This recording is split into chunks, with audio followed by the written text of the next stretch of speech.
Saudi আরবে রিয়াদে একটি sofa তৈরির কারখানায় সংঘটিত অগ্নিকাণ্ডে 9 জন বাংলাদেশি কর্মীর মৃত্যুবরণ করেছেন। ইন্না লিল্লাহি ওয়া ইন্না ইলাইহি রাজিউন। আমরা সরকারের পক্ষ থেকে এই 9 জন আমাদের যে ডেড বডি তাদেরকে আমরা দেশে নিয়ে আসছি।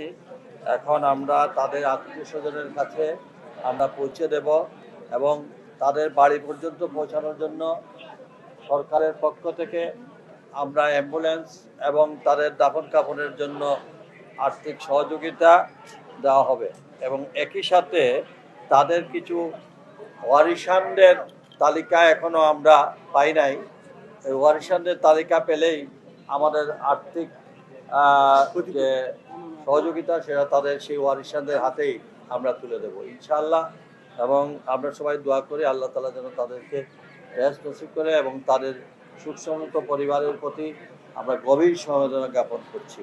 আল্লাহ যেন তাদের পরিবারের সকল সদস্যদেরকে ধৈর্য ধরার তৌফিক দান করেন।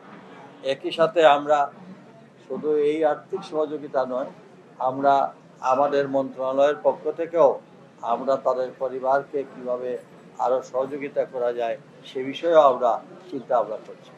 আল্লাহ আমাদের সহায়ক।